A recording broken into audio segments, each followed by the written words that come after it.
जय जय राम ओम श्री राम जय जय राम ओम श्री राम जय जय राम ओम श्री राम जय जय राम ओम श्री राम जय जय राम ओम Shri Ram But you won't see any wrong anywhere. I cannot see any wrong, right, or anything for that matter, no? Ram ओम श्री राम जय जय राम ओम श्री राम जय जय Isn't it, Swamiji? Then there cannot be any right and wrong, no? Shri Ram जय जय राम ओम श्री राम राम ओम श्री राम जय जय राम ओम श्री राम जय जय राम ओम श्री राम जय जय राम ओम श्री राम जय जय राम ओम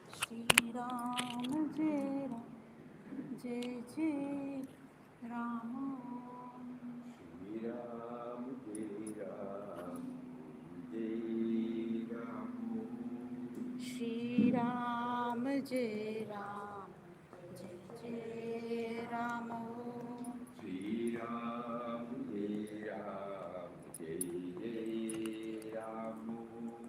श्री राम जय राम श्री राम जय जय राम ओम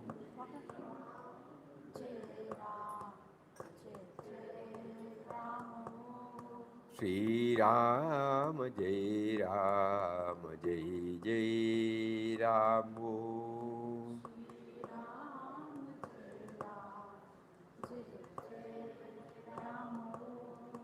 श्री राम जय जय राम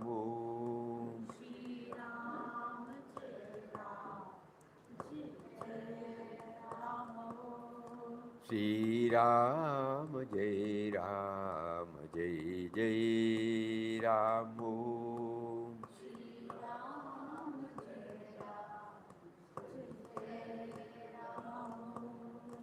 श्री राम जय जय Ram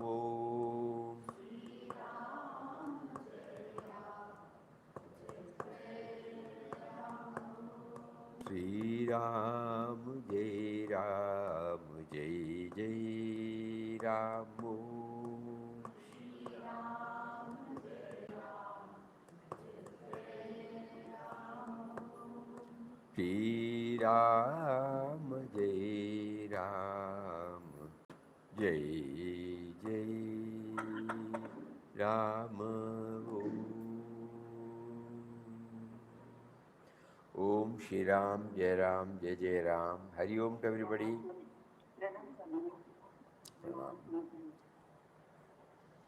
So, what is the topic for today?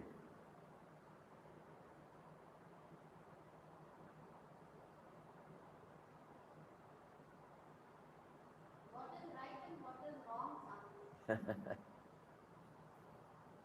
What is right and what is wrong?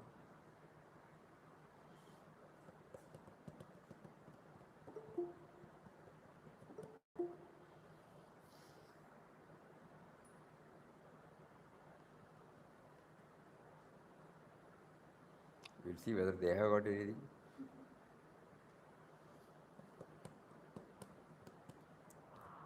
What is right and what is wrong? If we could get an answer, we are game.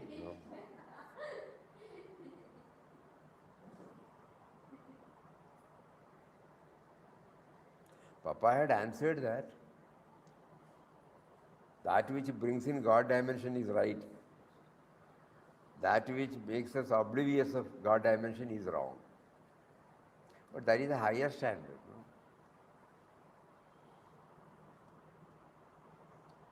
We should have the definition before us. For that, so many preparatory steps are there. No? One must be able to sacrifice. One must be able to become flexible. And flexibility or this reconciling with anything that is happening, holding on to our basic values. If we make a research on the lives of Mahatmas, please sit down.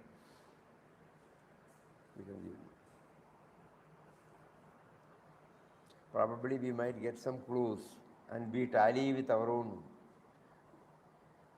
experience, where we must have observed how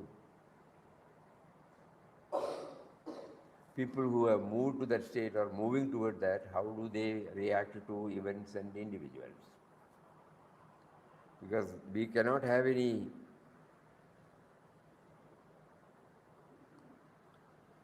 fixed guidelines for rights and wrongs.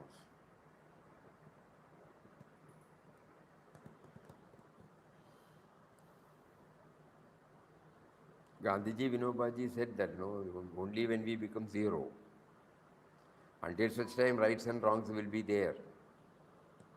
But let us try our level best. We must have some idea.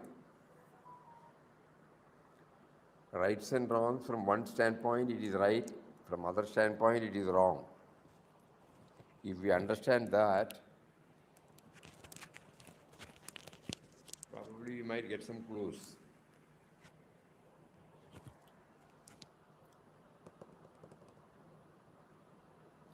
Because we were working upon one book. I want to become one with him. It means oneness with all, which connotes that his presence is felt in the entire creation. The outer expression of his oneness, we have been told, would be a state where there is absence of otherness. In this process, gradually, the sense of me and mine would become subservient to the higher power, the spirit. It's a nice theory to read. When I want to become one with him, it means oneness with all. How do we translate this in our daily life, family life, professional life, social life?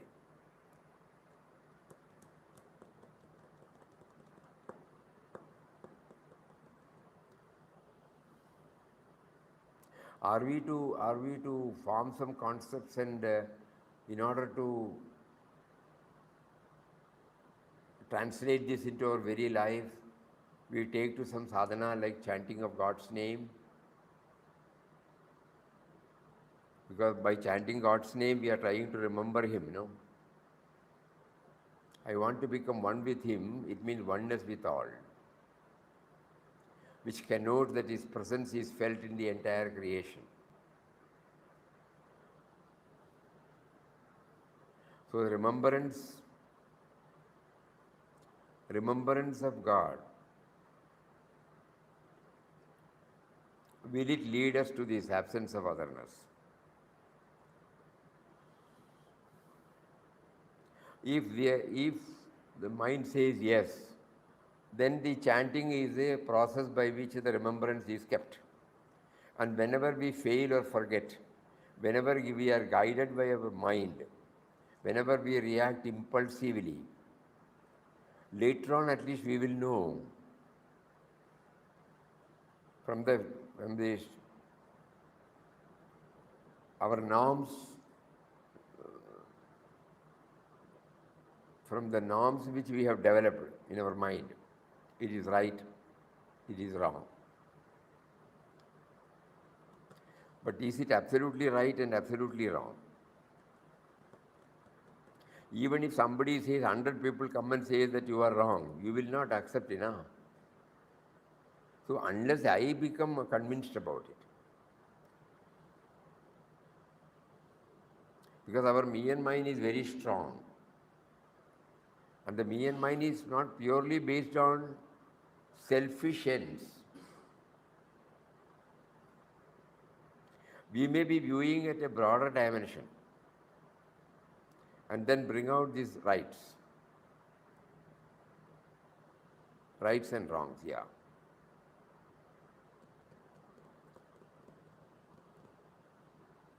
But will it negate from our mind our oneness with Him?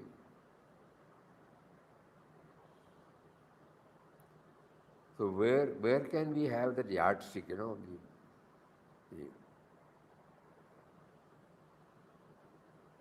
border? Nobody else can give an answer. That's why Papa put it like that. Whatever is that takes us, we don't exactly remember that word. That which takes you towards God is right, and that which takes you away from God is wrong. Something. That means when it is when the if God means what, Again, not an entity, When the moment we say God, we are trying to come out of the me and mine shell. Ah. Me and mine shall mean we should not misunderstand from the individual. If the individual becomes aware of God dimension at every moment, this individual life is a blissful life.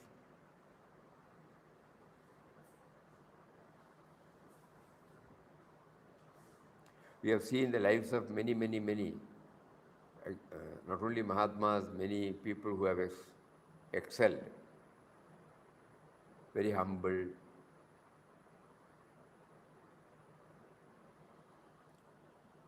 selfless, forgiving.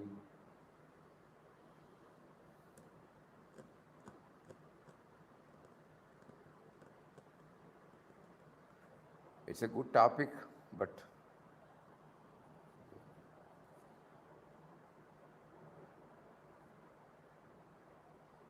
rights and wrongs.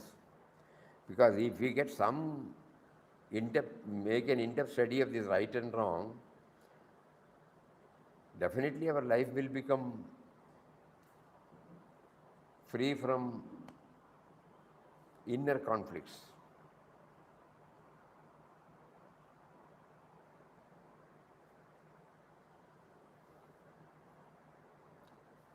Because we have read so many quotations of Mahatmas.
Anandamayi says, if you want to find truth, you will have to realize everything as it is in its own place without choosing one thing rather than another.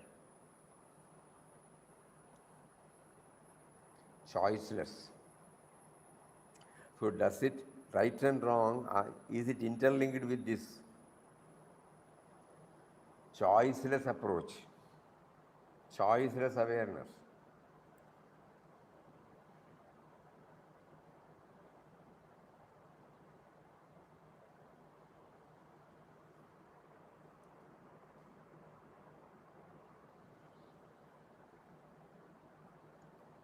Because it's a very advanced stage. When we talk about this thing, advanced stage. But we can still try,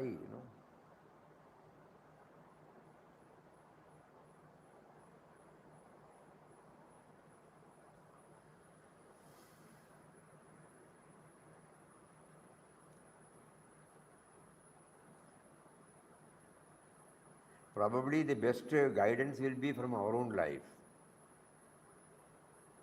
When we hold on to certain rights and wrongs, at that time our mind justifies, but does it overtly or covertly, indirectly or indirectly, does it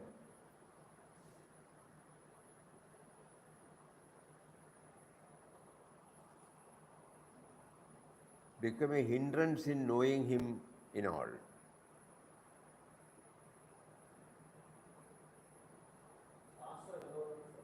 Huh?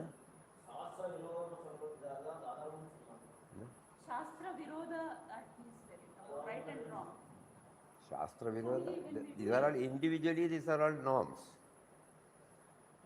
But when we enter into our field,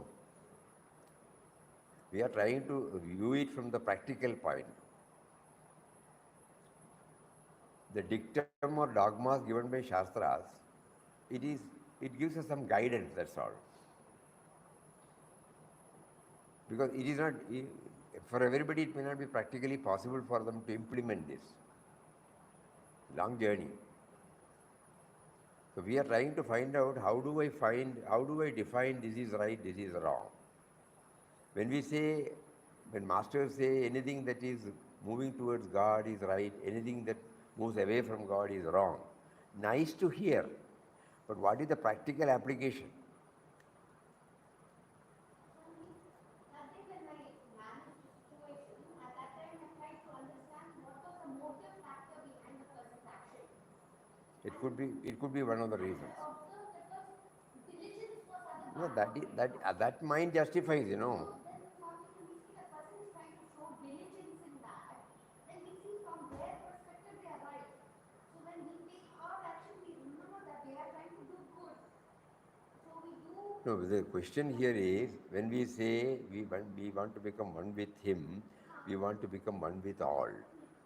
So when this ideal is slowly developing in our mind, how does this right and wrong help us or moves us away?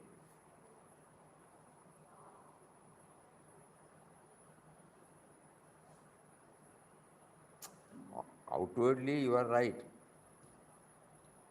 When we are running an organization, we may take some tough decisions. It is not for the individual decision, it is for the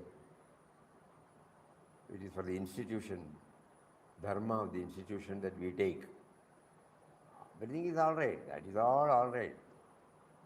But as an individual, when we try to understand that to become one with him is to become one with all, is it a hollow statement or it is a practical statement? From our own life, we try to derive. Because God has given us an umpteen number of experiences where we must have used these rights and wrongs. And ultimately, has it helped us to become more and more broadening our love circle? Has it halted? A deep study should be undertaken, very deep study.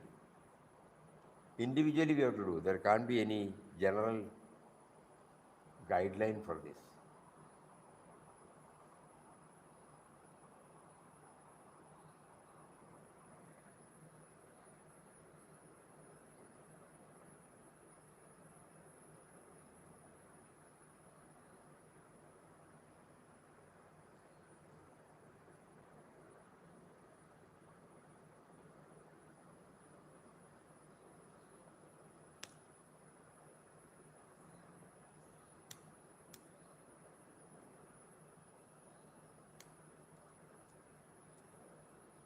Swamiji, Ah, not to be judgmental, rights and wrongs, or not to affect any other person, like you should not be judgmental. pardon? She's telling we should not be judgmental. Auntie, this is about our being right and wrong, not about others being right and wrong. No, Swamiji? She's telling we should not be judgmental when we are taking decision whether they are right or wrong. That is your Absolutely right, you are right, not be judgmental. But we are trying to understand whether it is practical for us. It's a practical, how to apply this, that is the toughest. We can interpret it in any way, and this interpretation is also right. Becoming non judgmental. That means what? We are rising above the so called labeled rights and wrongs. Because Swamiji, in that inquest of God, there is one sadhu who eats about 35 puris, and Papa says this is mentioned not to think of him as a person who eats more or anything like that, but there was no feeling about it at all, either with the person who was serving him or with Papa. No feeling about it.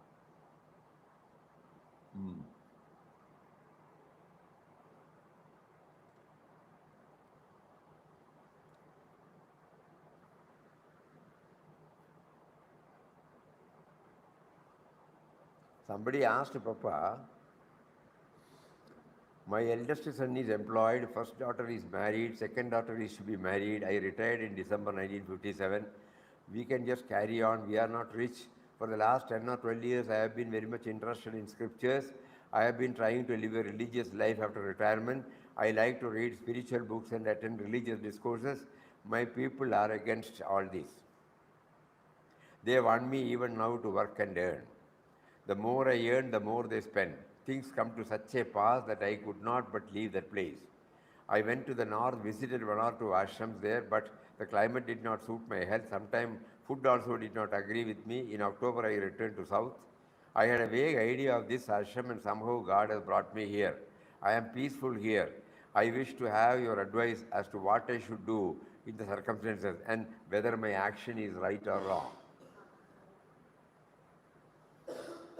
Papa cut short the whole thing.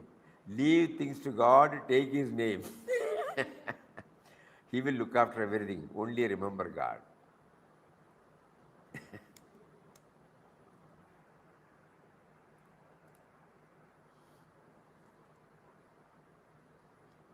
This is not giving us the answer. What is right and what is wrong? The Gita says that over this even sages are perplexed. When Sri Rama was going to the forest in order to fulfill the vow of his father, many wise men advised him it is not right.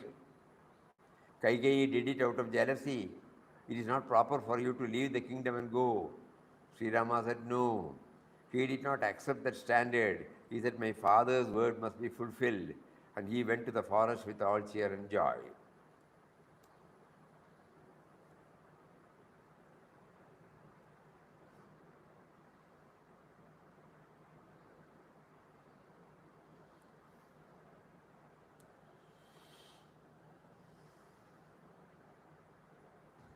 People try to follow man-made standards. When they cannot follow them, they are perturbed. Arjuna knew what dharma was. That did not give him any consolation when he had to face his elders and others in the battlefield. He felt that he did not fight. If he did not fight, it would be adharma. But would it be right to kill the elders and his kith and kin? He was perplexed. Sri Krishna said, surrender yourself to me and fight.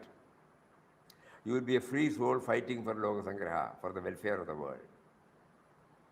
Thus, Sri Krishna took him beyond all standards and made him fight.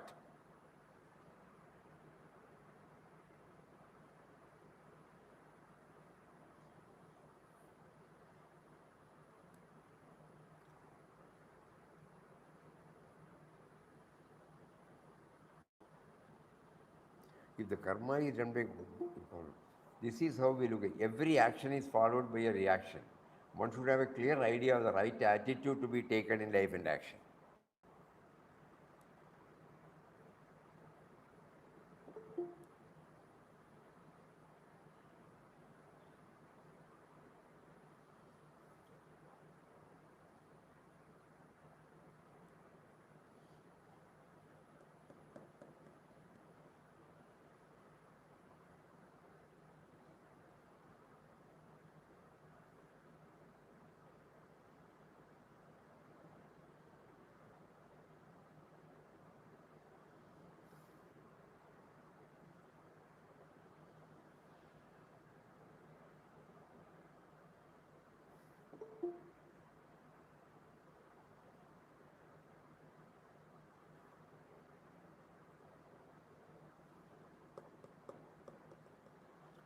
After Ramdas had got the initiation from his guru, guidance always came to him from within. As he recognized this, he would not care for the advice of anybody. Many told him he was going on the wrong path. But the fact was, he did not know whether he was doing right or wrong. God had set him on the path, and he had no fear of fall or frustration. The fact was that he did not know what he was doing was right or wrong. God had set him on the path.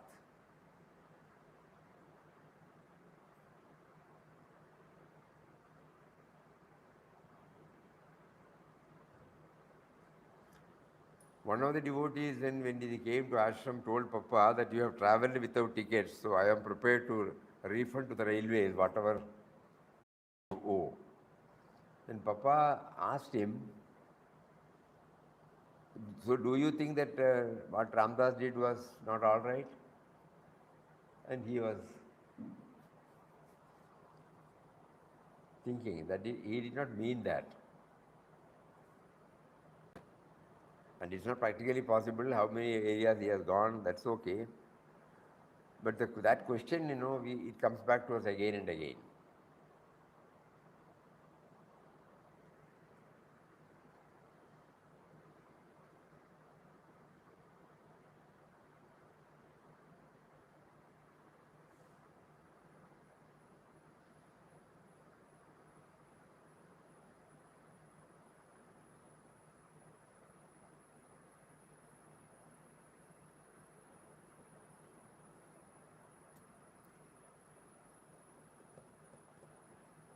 When divine force works in you, your mind turns toward the right path. When divine force works in you, your mind turns toward the right path.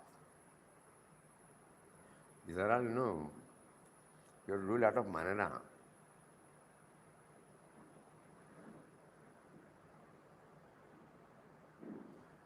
Something like what Papa said, look without seeing.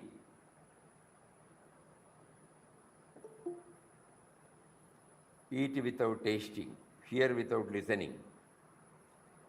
As when we act without acting.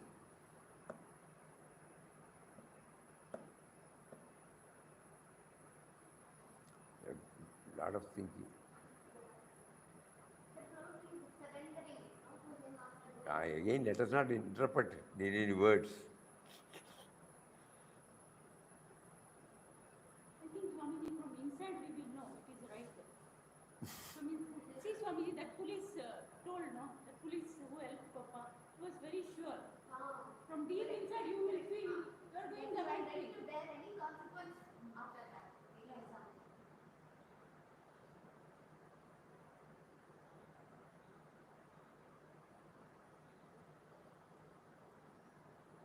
So live a good life, be free, cheerful, happy like a child.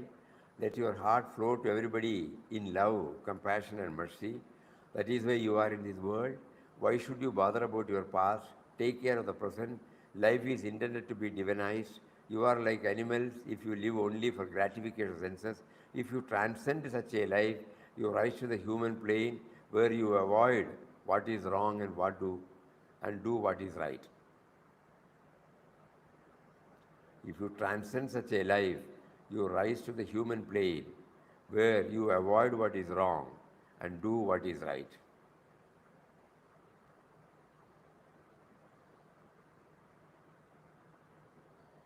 When he is a child, he does not know what is right and wrong.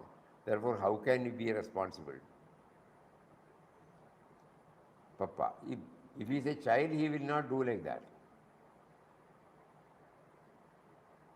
That is why first, is he not Papa's child? Papa. So far as Ramdas is concerned, he is Ramdas's child. But he must feel that he is a child and should act like a child. Then only Ramdas's responsibility holds good.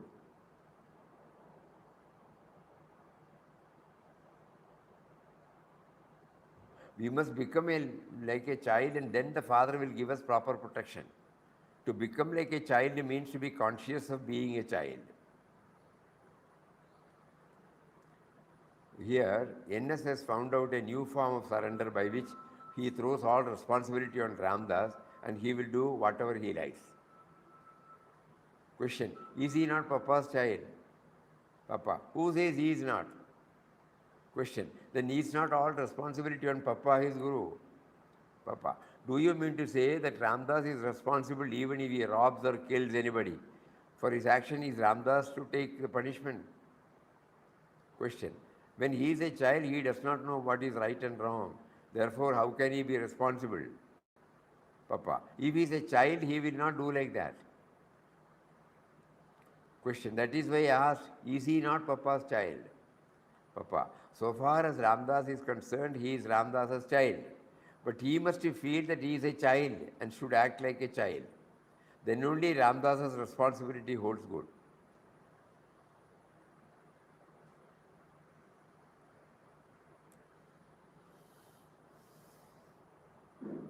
Reasoning faculty must be used. It is better to be always intellectually awake, employ reason in order to see whether you are doing the right thing or not, whether what you do is good for your spiritual evolution or not. That which takes you towards God, you must accept. That which takes you away from God, you must reject. You can know it by experience. For instance, when you take more food, you feel sleepy. Your mind refuses to be calm. The same is the case when you sleep too much. You learn the lesson and then regulate sleep or food. You have to make experiments after experiments to get an answer for rights and wrong.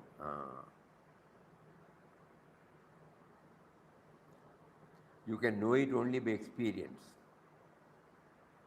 Sages have given rules for your guidance. By following them, you can progress well on the path.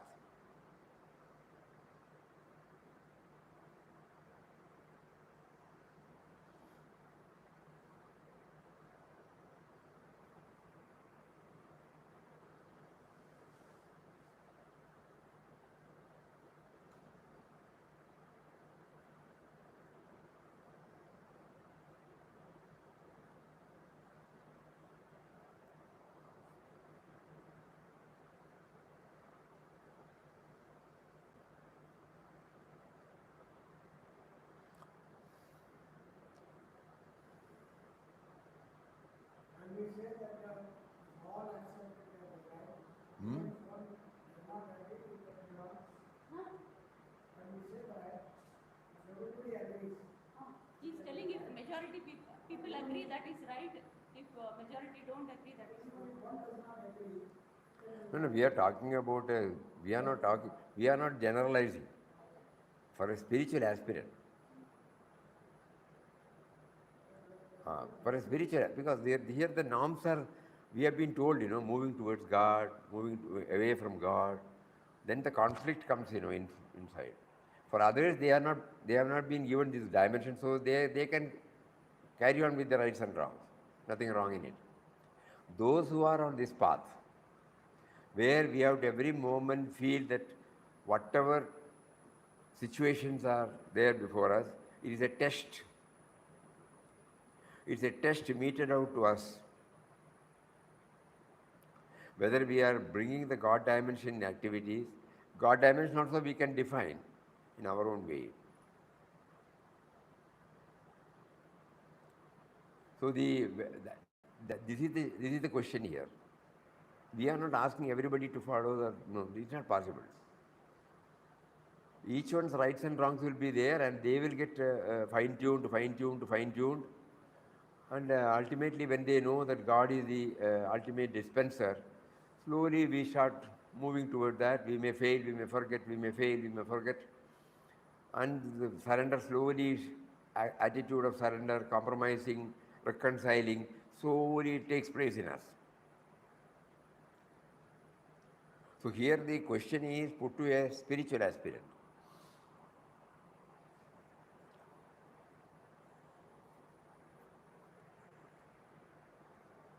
If we are not clear about it, we will form judgment about others. No? They are right from their own level. God has not given them any other dimension now. That is why things are going on. They can say, so long as there is no self-interest, whatever I do is right. If it is for any self-interest, I should not do that. That's normal. I may bring in so many dimensions for the welfare of others, for the welfare of the dharma of the institution, for their own, for their own benefit, all those things. But as a spiritual aspirant, whether it boomerangs on us, when I am steadily on that path, when I am trying to become one with the path, whether any of my action, which I consider as right, which I consider as wrong, if that attitude is right, will it help me? We are not talking about the rights and wrongs. For a spiritual aspirant, whether it boomerangs on him, counterproductive. So where should I integrate? If we may not get an answer, but we may try to get an answer from within. Because every incident that happens, we are trying to analyze, whether it is helpful for my progress or not. I may not be able to change it. Broadly, I am not selfish, okay. I don't want to hold on to my principles. But suddenly, we feel it should be avoided by them, so we say it is not right. This is a normal practice, even in ashrams, in a spiritual aspirant's life. So we are now trying to understand whether it will help me in my journey or whether it is going to puncture my enthusiasm. I slip and come down to the individual level, or whether I am in the level of a mumukshu or a jijnasu, a spiritual aspirant. That is the question. We are not analyzing the rights and wrongs. That each one will know. Swamiji, Hari Om Swamiji. அப்போ நம்ம spiritual aspirant அவ மனசாட்சி படி நடந்துனா நம்மளோட மனசாட்சி மனசாட்சி அதுபடி நடந்துட்டாக்கா God's அதுதான் நம்மளுக்கு as a spiritual aspirant it will take us towards him இல்லையா அதுவும் இருக்கலாம். We have to keep on thinking. மனசாட்சின்னு சொல்கிறத if you know that is the witness consciousness is guiding us, it will be free from the me and mine, இல்லையா? Is that so? Only that individual will know, Whether it is my mind is interpreting that it is a manasakshi or it is the real manasakshi. That only that individual will know. We have to be very, very careful. Very careful. Yes, Swamiji. Thank you very much. We may take an action, but later on we are finding out whether, when we say we become one with all, how to become one with him. So then one dimension came up that to become one with him means to become one with all.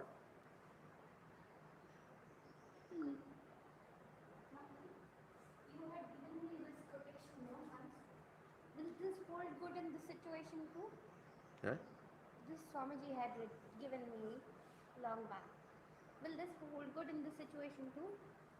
The human mind, in its desire to know, understand, and control, mistakes its opinion and viewpoints for the truth. It says, this is how it is. You have to be larger than thought to realize that however you interpret your life or someone else's life or behavior, however you judge any situation, it is no more than a viewpoint, one of many possible perspectives. It is no more than a bundle of thoughts, but reality is one unified whole in which all things are interwoven, where nothing exists in and by itself. Thinking So something like reality. So we keep reminding ourselves that it cuts up into conceptual bits and pieces. The thinking mind is a useful and powerful tool, but it is also very limiting when it takes over your life completely, when you don't realize that it is only a small aspect of the consciousness that you are, we keep remembering this. larger than the thought. Each one has to work out and bring out. Each one has to work out and bring out. That is why Papa put it like this, anything that takes you towards God is right. Anything that takes you away from God. Who will know that? Only that person will know. So this discussion is only meant for always becoming alert. Every word that comes through us,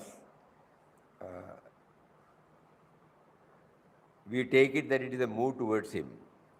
So when we say to become one with Him is to become one with everybody, and then we say it leads to absence of otherness.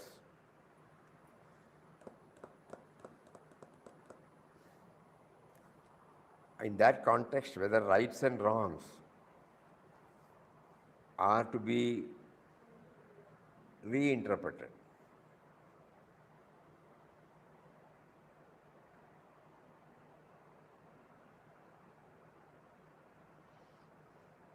What we have seen in even highly evolved souls,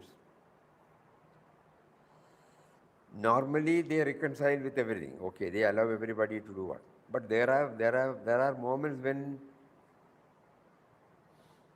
they also go by certain rights and wrongs.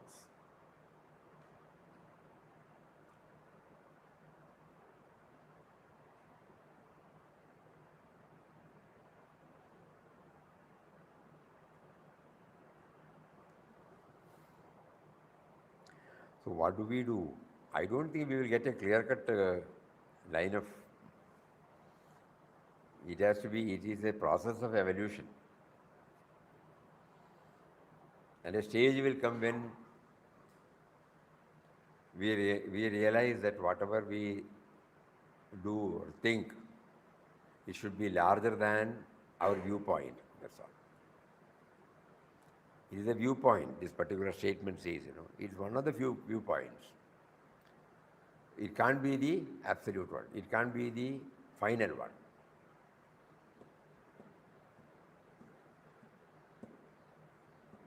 புரியல சுவாமிஜி. புரியல.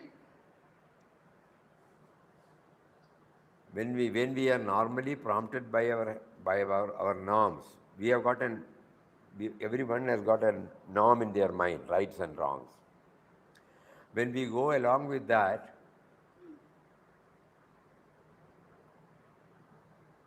there may be a positive or negative reaction from others. Yes. It might disturb us, it might not disturb us. We may become indifferent, we may retort. All those things takes place. That means it is our viewpoint that what you have done is not right. If I understand that it is one of the viewpoints, not the absolute right or absolute wrong, then I try to raise myself to a higher level. And from that standpoint, I start taking decisions. That means impulsively I will not take any decision. We can interpret like that. Yes. We'll do some calm thinking, and still if we are prompted, we may do that, but at least we will not feel regret. We should not act immediately. But there may be some instances where you have to do it immediately also. Yes, Swami. You have to take a decision on the spot. At that time, if we don't train our mind, I think the best guideline would be our own experience, because it is not a thing that can be easily understood. Every time when we were subjected to go through such an experience, and God has prompted somebody to make us aware of this, and then how you started reconciling with it,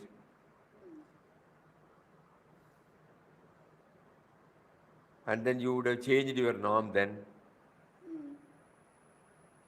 In others' view, it might not be right, but as far as we are concerned, we know, it's all right. Yes. Very true, Swami. So it is purely, we feel that for a spiritual aspirant, one has to view that such experience have been given to us by God only to do some fine tuning in our level. Because only that person will know whether it affects his or her spiritual journey. Nobody else can pass any judgment. Yes. Yes, Swamiji. Ah. Thank you. We have to keep on thinking. That is why Papa used to say, behind every thought, every word, every deed,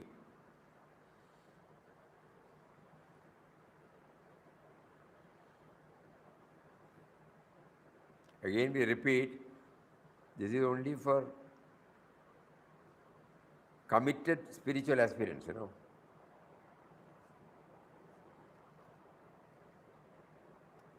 I want to become one with him. If this is predominant in my mind,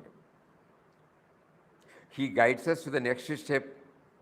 How to become one with him? To become one with his creation. But creation has got creation. Each one is different, distinct. So there can't be a common thread, common path. Each one's priority, preferences, everything changes. So when I identify with the creation, should I not identify with the different characteristics also? Whether this is nice to discuss here, but when we are actually on the practical field, how will we maintain this stand to become one with the creation? Today we happen to read one statement by Burton Russell, a very great philosopher. He said 3 things are necessary. According to him, the unrest through which the present generation is passing through in spite of material advancement, the 3 things he has pointed out. One is integration with the society. Second is integration with the Mother Nature. And the third one is integration with our own mind. That is why this whole thought flow came. Integration with the society, that means becoming one with everybody. I become one with, I don't isolate myself from them. Integration with the Mother Nature. Only because of Mother Nature I am what I am. Can I see her as different? Air, water, earth, space, fire, no? And integration with our own mind.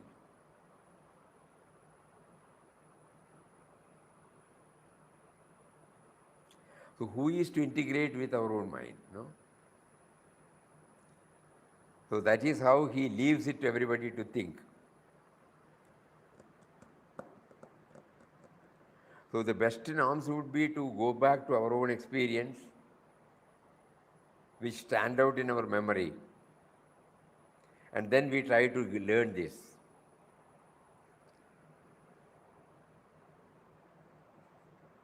Because our experiences have definitely helped us to withdraw ourselves from certain fields and to steadily concentrate upon Godward thinking.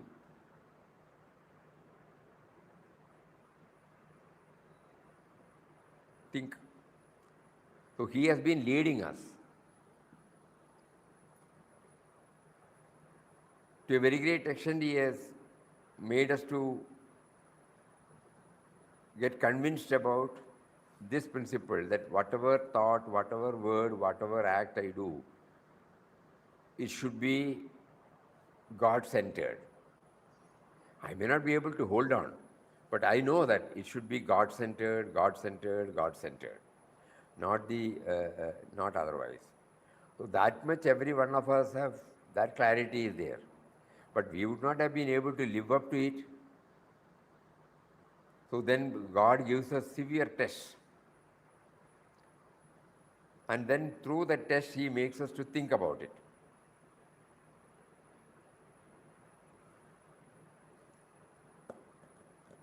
So going back to our own life and to such incidents where we have retraced our steps, where we have held on to our stand, and what happened to us. Have we formed any prejudice? Have we become weak in taking decisions?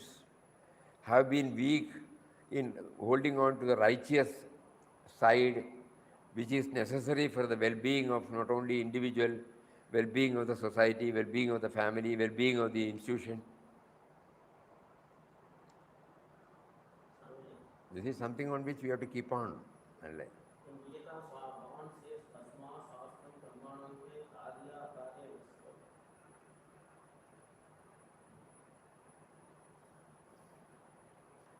even now we read out one word. Papa says God has given you the intellect to discriminate what is right, what is wrong, what is good for you, what is bad for you. So be guided. So now we are guided by that.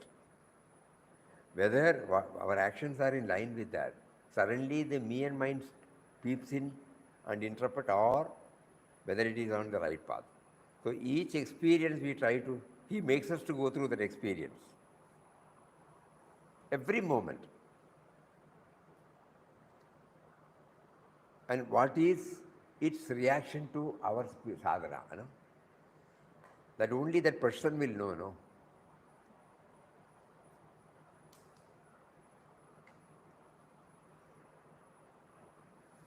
It is a very wonderful subject. What is right and what is wrong? We may not be able to get an answer, but we will try to get an answer by praying to Him. Ultimately, it zeroes to that. Kindly guide.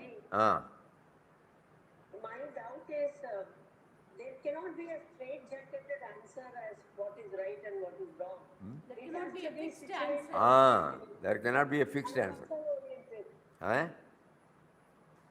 Situation-oriented. Situation-oriented. Situation oriented.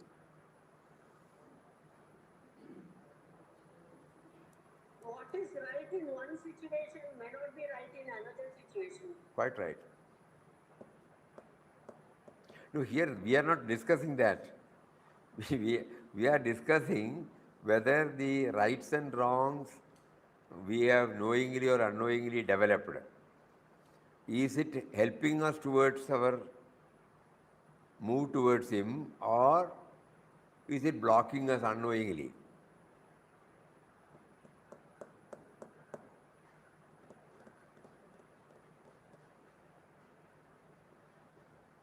And by God, what we mean is we become one with everybody.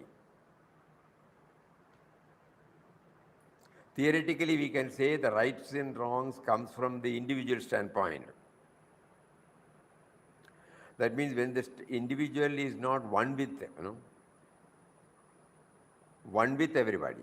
When I am one with everybody, the intellect says that I will not find anything wrong.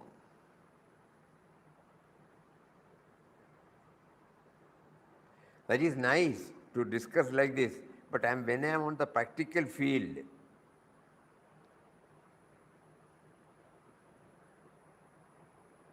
because we have been told, in many instances, Papa used to say that in one article he forcefully says,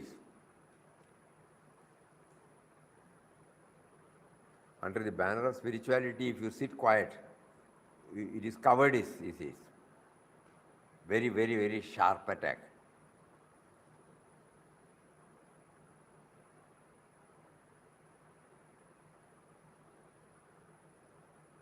That particular word, pa.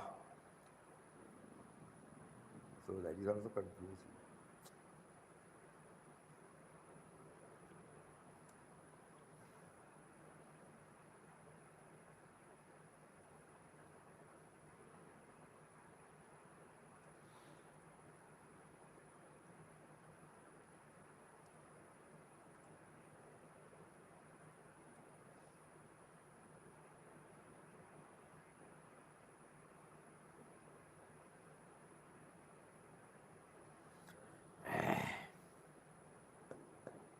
The earth is groaning beneath the heavy and heartless tread of men drunk with brute power and authority.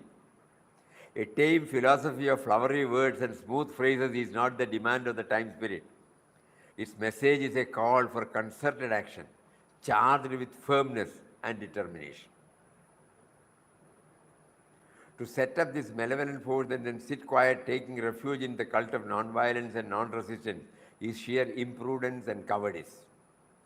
The eternal fight between the self and the not-self, between the altruistic and selfish impulses, has an inevitable place in the play of nature. Ours is to side with the former and wage war on the latter until the last breath leaves our body, as much on the physical plane as on the mental. If we dare to face truth, let us do so preparing ourselves for any fate. Man is a fighter by nature's own gift. Let us then fight, having God, who is love, as our goal. Transcending all the weakening influences of the gunas, or modes of Prakriti, let us start a world crusade against tyranny, arrogance, pride, oppression, wherever it is found. When we are preaching universal love with the object of awakening mankind to the realization of his indwelling cosmic spirit, who is one, we must not forget that we are at the same time invoking in nature a mighty and all-devouring power that would spell ruin and disaster to humanity.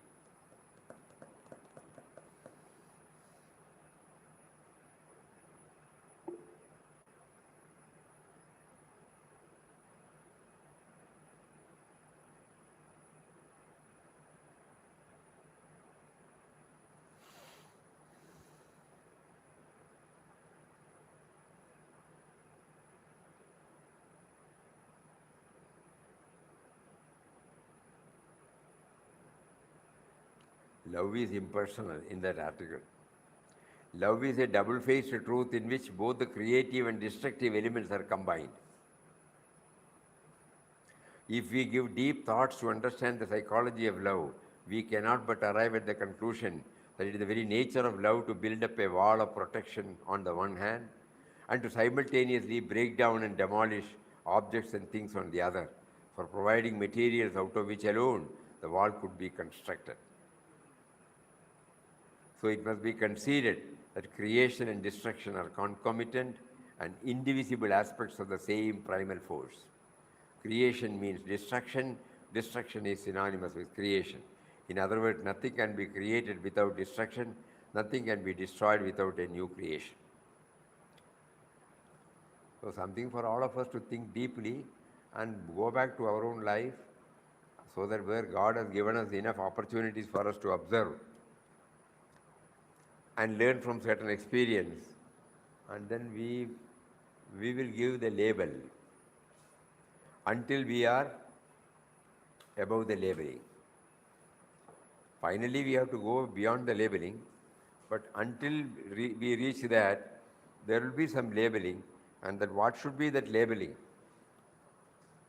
Each one will have to bring it out.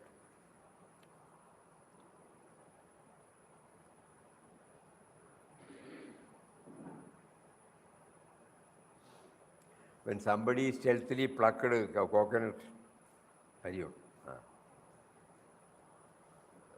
watchman caught hold of him red-handed, and then it was reported to Mataji. They finally thought, morning only Mataji gets up, so he was under their custody. As soon as Mataji was informed, the first question Mataji was asked was, bring him here, had he had any food? And then he was fed. Papa has written this. And then all the coconuts everyone given, and told him, you could have asked, why did you do that? And sent him away with all the coconuts.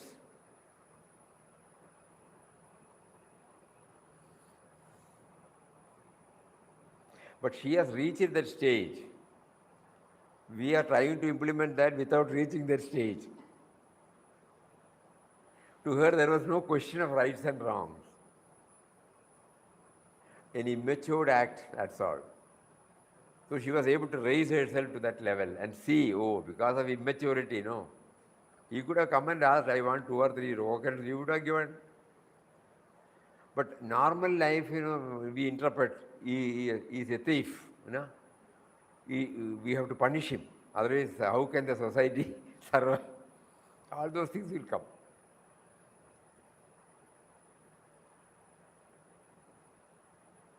When somebody came and asked, where can I get the chit in Bhajan Hall? On those days, Papa Mataji's period. So Papa said, is it a hotel? And then Mataji came, then he was explaining. Mataji first asked, had he food? Then both of them started searching for him. These are all something which points out certain things to us. But to them, they have reached the absence of otherness state. So whatever they do, it is perfectly all right. But we have not reached that stage.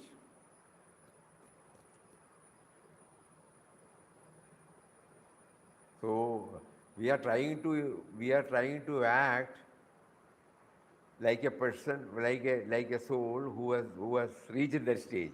Then the conflict comes. Anyway, this is a good food for thought today. There is no answer. Answer has to come from within. A lot of churning should take place. It will definitely help. Lot of food for Swamiji, you thought. always give something like this on Saturdays. Always on Saturdays we get something like this. Sunday whole day is our disposal. What is right and no, let us all be very clear. What is right and what is wrong from the angle of a spiritual aspirant. Think.